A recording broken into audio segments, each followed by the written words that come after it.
আসসালামু আলাইকুম ওয়া রাহমাতুল্লাহ। আউযু বিল্লাহি মিনাশ শাইতানির রাজীম। বিসমিল্লাহির রহমানির রহিম। সুপ্রিয় দর্শক শ্রোতা, আজকাল আমাদের সমাজের কিছু মানুষ দেখা যায় মসজিদের মধ্যে উচ্চবাচ্য কিংবা উচ্চ আওয়াজে কথা বলে থাকে।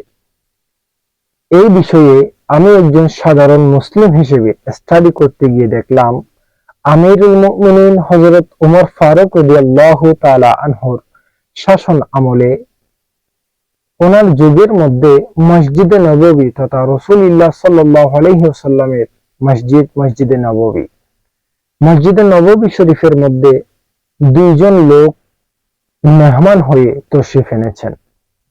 হঠাৎ হযরত ওমর রাদিয়াল্লাহু তাআলা আনহু উঁচা আওয়াজ শুনতে পেল।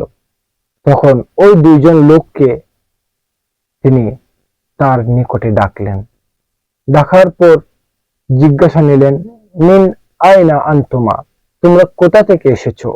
ওই দুইজন ব্যক্তি উত্তর দিলেন, হে আমিরুল মুমিনিন, মিন আহলে তায়েফ, আমরা তায়েফের অধিবাসী, আমরা মসজিদে নববীতে মেহমান হিসেবে এসেছি।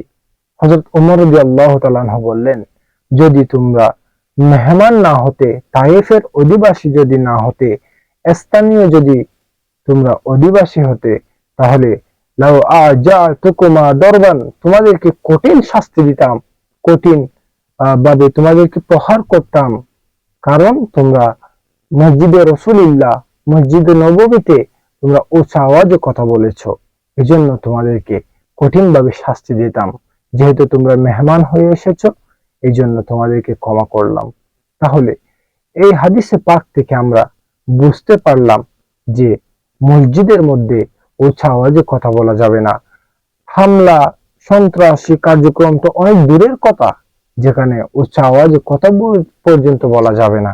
আল্লাহ সুবহানাহু ওয়া তাআলা আমাদেরকে সাধারণ মুসলিম হিসেবে কোরআন হাদিসের আলোকে এই বিষয়গুলো বোঝার তৌফিক দান করুন। ওয়া মা আলাইনা ইল্লাল বালাগ। আসসালামু আলাইকুম ওয়া রাহমাতুল্লাহ।